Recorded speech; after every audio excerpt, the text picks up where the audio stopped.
सुप्रभात प्यारे बच्चों। हिंदी की कक्षा में आप सभी का सहृदय स्वागत है।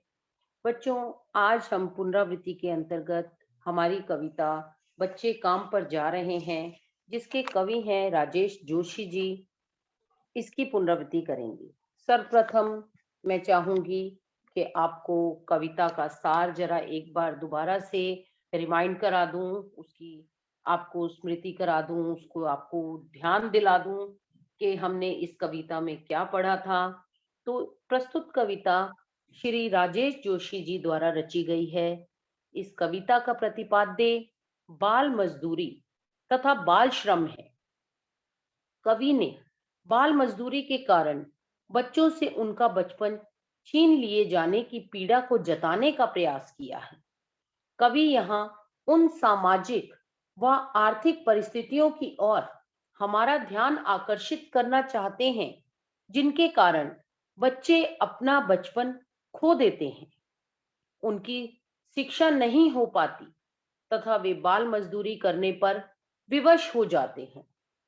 कवि बताना चाहते हैं कि आर्थिक तंगी के कारण, आर्थिक तंगी से क्या अभिप्राय है कि उन्हें जो बेसिक चीजें हैं, रोटी कपड़ा और मकान, वो तक नहीं मिल पाता। ठीक है। तो आर्थिक तंगी के कारण बच्चों को मजदूरी करनी पड़ती है।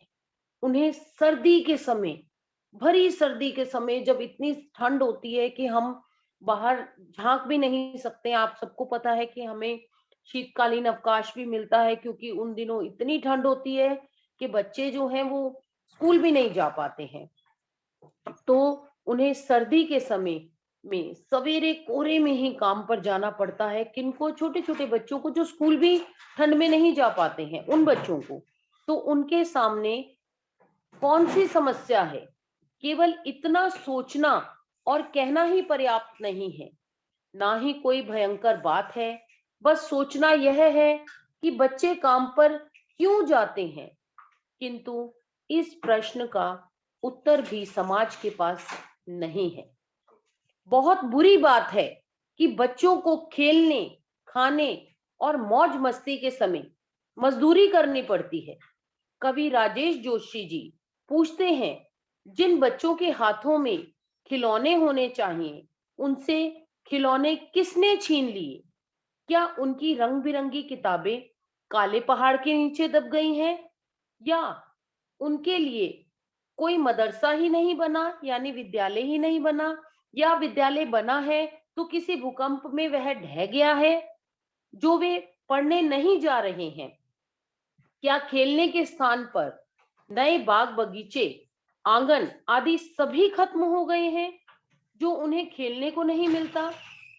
ऐसा कुछ भी नहीं हुआ है। कितनी बड़ी विडंबना है, कितनी बड़ी विडंबना है ये भाग्य की, कि कुछ ऐसा हुआ ही नहीं है। सारी चीजें हस्ब बामूल हैं, यानी यथावत हैं, जैसी होनी चाहिए वैसी की वैसी हैं। पुस्तकें अपने स्थान पर हैं, विद्यालय अपने स्थान पर हैं, खेलने के मैदान अपने स्थान पर हैं, घर आंगन अपने स्थान पर हैं, और मदरसे अपने स्थान पर है। सब कुछ मौजूद है, वैसा का वैसा ही, हस्ब बामूल, यथावत। किंतु फिर भी अनेक बच्चे सड़कों पर मजदूरी करने जाते हैं।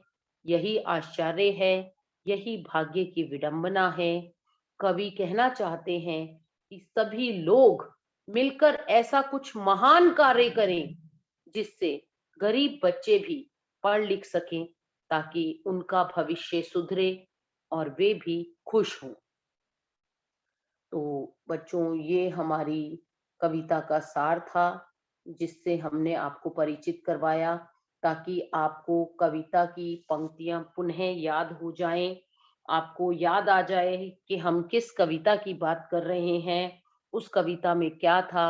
तो आशा है आप सभी को कविता याद हो गई होगी, याद आ गया होगा उसका सार, प्रतिपाद्य राजेश जोशी जी का संदेश कि वो बाल मजदूरी, बाल श्रम से पीड़ित हैं, और वे चाहते हैं कि इसे रोका जाए, इसके लिए प्रयास किया जाए। तो चलिए, आज हम इस पाठ की पुनरावृत्ति करेंगे, परंतु अभी समय समाप्त हो गया है। इसलिए अगली कक्षा में आपसे पुनः भेंट करते हैं। तब तक के लिए आपसे अनुमति चाहते हैं।